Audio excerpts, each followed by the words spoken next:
Bem-vindo ao canal Verdades Ocultas da Bíblia. Tornando-se membro do canal, você tem acesso à nossa biblioteca. Inscreva-se no canal e ative o sino das notificações.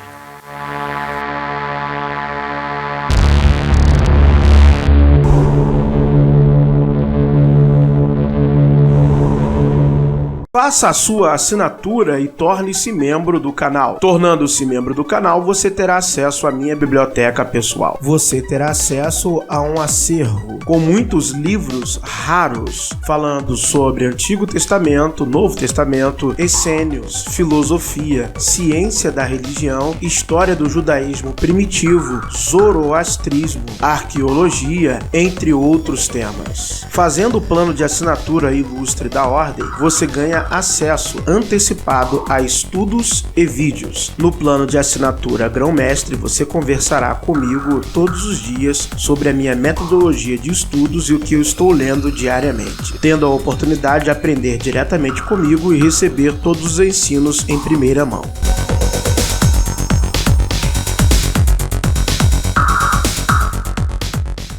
Olá, meus amigos, bem-vindos ao canal Verdades Ocultas da Bíblia, e este é um vídeo para fazer um resumo de toda a nossa série acerca do livro de Esther. Como nós vimos na nossa série de vídeos, e como você pode acompanhar neste mapa aí agora, o que ocorre na história de Esther é o embate entre as divindades do reino da Babilônia e as divindades do reino de Elão, ou Elã, também na Bíblia Sagrada, o reino dos Elamitas. As divindades Estar e Marduk, Esther e Mordecai ou Mardoqueu, são divindades babilônicas. Omã, ou Amã na Bíblia, e a sua esposa Zeres, que é a divindade Jerusha, e Omã são as divindades de Elão ou Elã. Assim como também Vasti era uma divindade, aliás, historicamente falando, uma das mais antigas, dessa história, porque ela é verificável arqueologicamente a adoração de Vasti até mesmo entre povos da cultura hindu, povos ários antigos. A Bíblia contém muitos erros quando se trata do livro de Esther. Por exemplo, de acordo com os registros históricos persas, o Avesta e Heródoto, a maneira como a Bíblia descreve como eram selecionadas as rainhas persas está totalmente contrário a estes registros históricos. A rainha da Pérsia era selecionada de uma maneira muito específica, de acordo com diversas evidências históricas que nós apresentamos em nosso estudo. A Pérsia nunca foi dividida em 127 províncias. O que temos é o registro de Heródoto dizendo que eram 20 e os próprios registros persas dizendo que eram 27, mas nunca 127. Um outro problema que também temos na narrativa do livro de Esther é a nomeação de vice-reis estrangeiros. Isso também, vice-reis, não estava de acordo com o costume persa. Uma outra coisa também era decretos emitidos em todas as línguas de todas as nações, também não. Os decretos que nós temos, os achados, as evidências, os decretos eram emitidos em língua persa ou na língua babilônica. Não temos evidências prolíferas de que decretos reais foram emitidos em outros idiomas. Um outro problema que temos é a datação informada acerca da deportação de Mardoqueu ou Mordecai. É uma imprecisão histórica gigantesca. Porque aos eventos, então, se tomássemos o livro de Esther por literal, os eventos se dariam com um homem de mais de 120 anos, aproximadamente mais de 125 anos.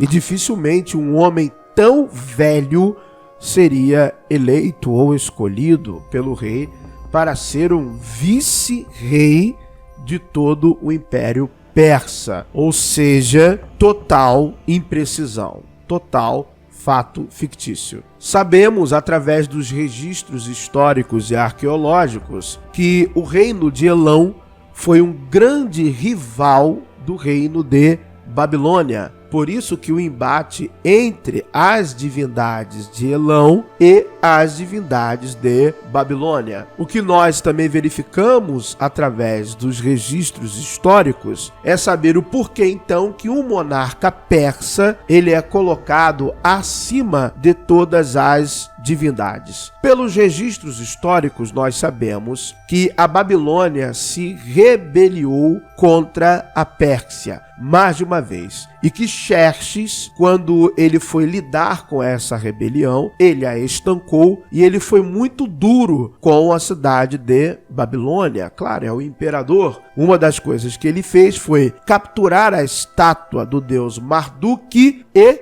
destruir o seu templo. E isso ficou uma coisa muito marcada na história babilônica e nos registros persas também. Mas Xerxes, posteriormente a esse ato, precisou de muito mais ajuda de Babilônia do que as suas memórias de rebelião o fariam discordar desta ajuda, porque ele estava se preparando para uma nova campanha militar. Então, precisando do auxílio babilônico, então Xerxes devolve a estátua de Marduk, reforma o templo de Marduk, autoriza a reforma do templo de Marduk, melhor dizendo, e em sua homenagem, uma peça de teatro é realizada. Nós sabemos por diversos textos que os babilônicos encenavam, faziam dramaturgia. E aí esse conto popular, essa história popular,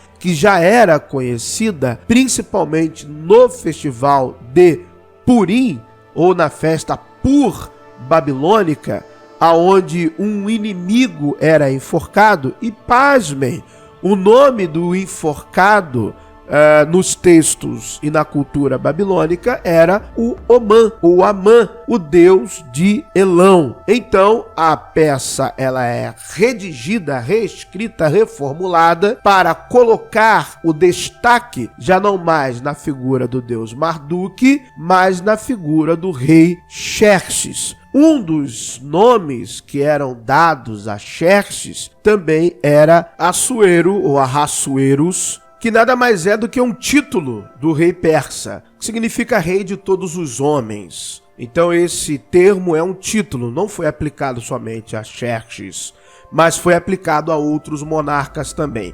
Entretanto, no livro de Ester, pela sua alocação e tempo de escrita, pelos detalhes que ela dá, principalmente de fazer o palco de acontecimentos a capital de Suzã, que foi colocada como capital esta cidade somente no tempo de Dário Staspes. Nós sabemos também que a comunidade judaica em Suzã, à época do Império Persa, era mínima, era pequena. As maiores comunidades judaicas até então, após o chamado cativeiro, a data do cativeiro, estavam no Egito, estavam na Babilônia e na própria Palestina. Então a datação deste conto literário do livro de Ester, copiado de um conto babilônico que virou uma peça de teatro em homenagem ao rei, em homenagem, vão dizer os estudiosos, a Xerxes, então foi parar na Bíblia, compilado por algum escriba que viu uma utilidade nesse relato para dizer ao povo, não é bom se rebelar contra o Império Persa não, hein?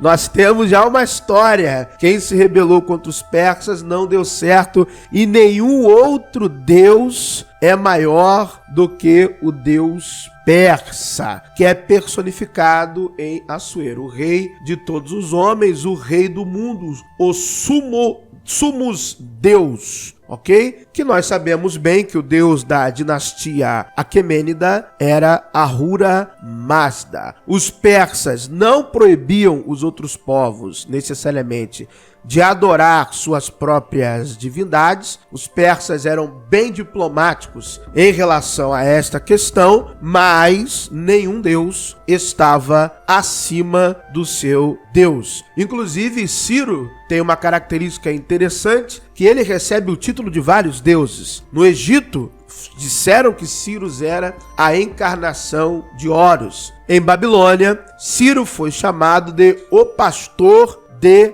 Marduk. Em Israel, ele foi chamado de o Messias de Yahweh, ok? Muito obrigado por terem assistido a mais um vídeo no canal. Fiz um resumo.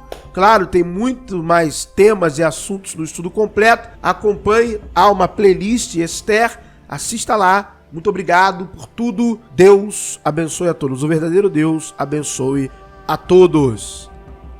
Obrigado por assistir mais um vídeo. Se inscreva no canal.